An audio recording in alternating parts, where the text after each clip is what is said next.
Hi guys! So, yun kakagising ko lang and tumawag na sa ate ko yung doktor dun sa may hospital, dun sa may pinag-swab testan ko nung sinugod ako sa may hospital dahil nilalagnat ako. And yon, positive ako sa COVID-19!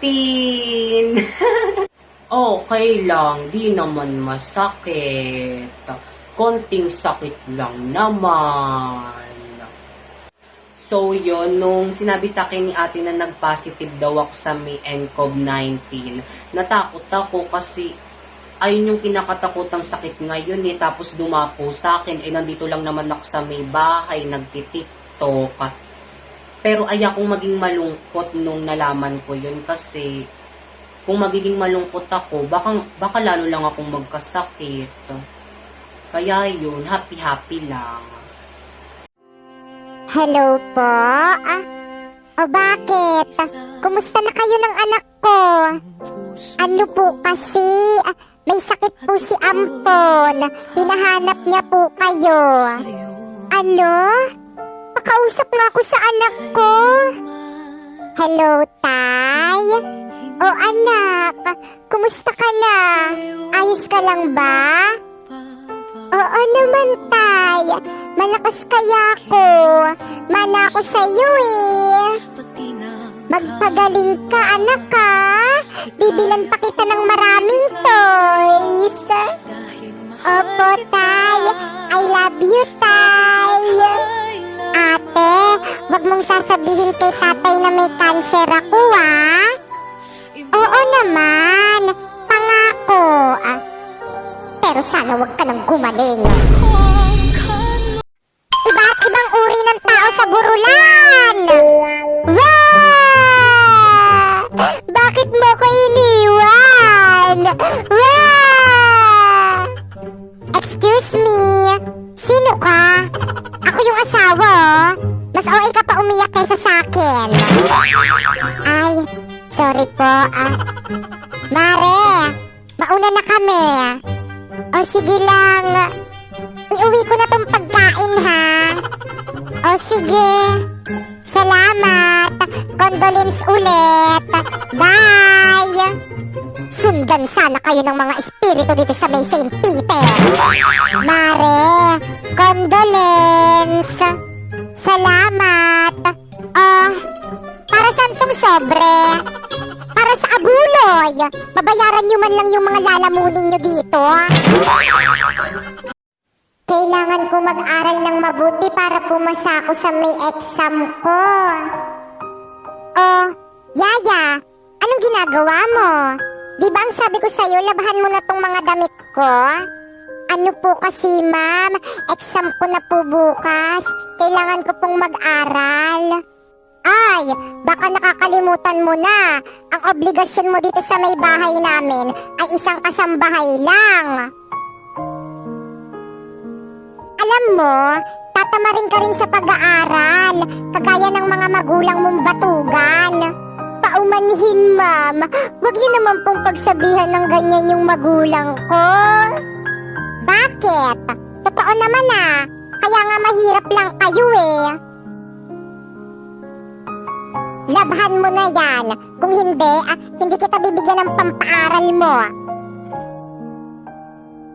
Hello po? Hello? Sino to? Doktor po ako. Yung anak niyo po nandito sa may hospital. Ano po? Papunta na po ako dyan. Sige po. Anak, gising. Huwag mo namang iwan si nanay. Di ba bibilan pa kita ng maraming toys? Ma'am, ito na po yung anak niyo. Hi, Nay! Ay, sino to? Sa iba pong kamag-anak yung bangkay na yan. Ba't di niyo sinabi agad? Ikaw, anak, anong ginagawa mo dito sa may ospital? Ano kasi, Nay? Nakagat kasi ako ng langgam. Kaya pina-check up ko na. Kasi di ba may rabies yun? Kuya, mag-audition ka kaya sa PBB? Ang galing mo kasi mag-acting eh. Opo, nag-audition po ako sa PBB. Pero hindi na po ako umaasang mapili kasi baka masaktan lang yung height ko. Tignan nyo naman kasi guys, 100 plus lang yung nag-height sa may PBB audition ko sa Kumu. Paano ako mapipili niyan? I-height nyo na kasi. I-height nyo lang naman eh. Pero kung ayaw nyo, i-share nyo na rin. Kaya, ano pang hinihintay nyo? I-download nyo na yung Kumu. Tapos, i-search nyo tong pangalan ko, Popoy Malyari. Tapos, i-heart and share nyo tong video ko para pagpalain kayo ni Lord. Gusto kong mag-aral. Di ako susuko. Tutuparin ko ang pangarap kong maging isang guro. Sir? O Iho, anong ginagawa mo dito? Sir, gusto ko po talagang mag-aral. Kaso mahirap lang ako. Wala akong pera. Sandali, nasan ba yung mga magulang mo? Iho, magsalita ka. Hindi porket public school to at binabayaran ng gobyerno ay kaya na namin ibigay sa lahat. Naiintindihan mo ba yon? Sir, maawa naman po kayo sa akin. Gusto ko po talagang makapag-aral. Magsusumikap ako. Tulungan niyo lang po ako makapasok dito. Marami kasing babayaran dito eh. Tapos wala ka pang mga magulang. Paano yung mga gastusin mo? Mga anak, paano ba yan? Kailangan ko na namang umalis. Ha? Pero tay, saan ka na naman pupunta? Oo nga po. Kailangan ko kasi magtrabaho mga anak eh. Iiwanan niyo na naman po ako. Ang sabi niyo, hindi niyo na ako iiwan. Ano kasi anak, wala tayong makakain kung hindi ako magtatrabaho eh. Tay, sama ko. Anak, wag nang makulit. Aalagaan ka naman ng ate mo eh. Apa, mauna na ako mga anak. Paalam. Tay, wag mo ako iwan. So yun guys, magsasalita lang po ako tungkol sa mga nagpa-prank na ganyan. Gusto ko lang po sabihin sa inyo na hindi na po kayo nakakatawa. Sana natawa kayo sa mga prank nyong ganyan. Ang akala nyo kasi lahat na lang biro eh. Alam nyo namang may pandemic ngayon tapos magpa-prank kayo ng ganyan. Nag-iisip ba kayo? Itigil nyo na yan. Hindi nakakatawa. Pero in fairness, ang ganda ng mga kabaong nyo Patingin nga. Oh, diba? Oh, diba? Ang bubongga. St. Peter, baka naman, sponsor. Papag-giveaway ko lang sa mga bashers dyan.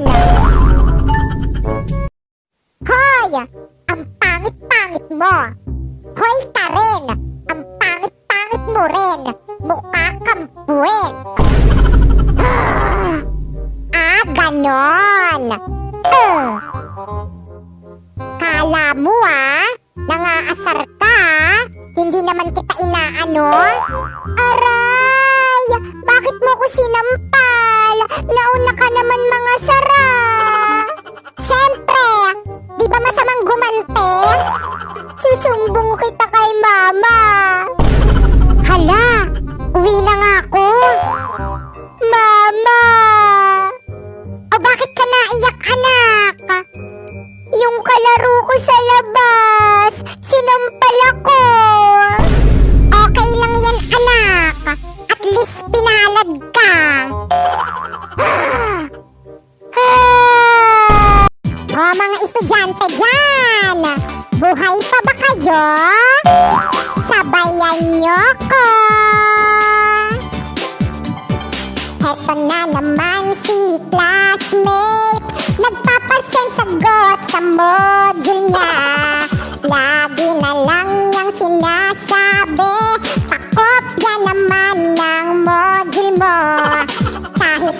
rin ay di alam kung ano ang tamang answer dyan. Kahit Google ay di na kayang sagutan.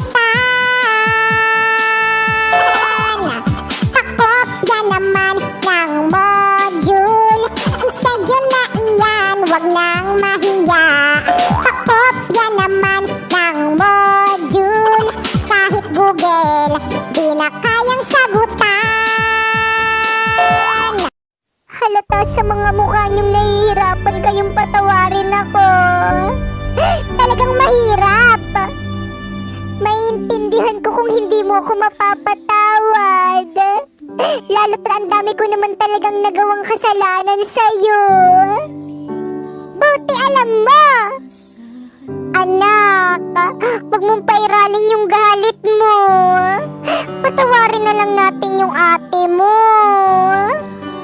Sige po, aalis na lang po ako. Hindi ko na po kayo aabalahin o guguluhin. Mauna na po ako. Ate! Bakit? Pinapatawad na kita, ate. Sorry. Salamat, ampon. Tao po. Oh, anong ginagawa mo dito sa bahay ko? Nasaan po si ate? Anong ginagawa mo dito? Akala ko ba ayaw mo na akong makitang ampun nyo? Ano kasi? Gusto ko lang mag-sorry sa inyong dalawa. Sa lahat ng ginawa ko sa inyo. Lalong-lalo na sa'yo. Bakit parang nagbago yung ihip ng hangin? Marunong ka palang humingi ng tawad. Alam kong marami akong nagawang masama sa'yo. Patawarin mo ko. Wala na kasi akong kasama. Wala na akong mga magulang. Ikaw na lang yung natitirang pamilya ko. Ngayon ko lang nalaman, pamilya pa pala yung turing mo sa akin. Pwes hindi halata. Hi, Papaya! Hi, Papaya! O, bakit? Anong problema nyo, mga warka? Mas marami kaming supporters ni Ampon kaysa sa'yo dahil mas maraming nag-aabang at nagdadab sa mga videos namin. Anong mas marami? Mas marami kaming supporters ng Teddy Bear ko kaysa sa inyo dahil mas nauna kami. Pwes, nauna ka lang. Kami na yung bago. Boom! Panis! Mas marami naman akong napapasaya sa mga comedy content ko. Mas marami namang natatouch at nakaka-relate sa drama serye namin ni Ampon. Mas trend naman yung mga old videos ko kaysa sa mga bago yung videos ngayon. O, ay ka kasi. Ate, wag mo naman narilitukin. Kayo, magdadalawang buwan nyo nang suot yung mga damit nyo. Mga amoy baktol. OMG!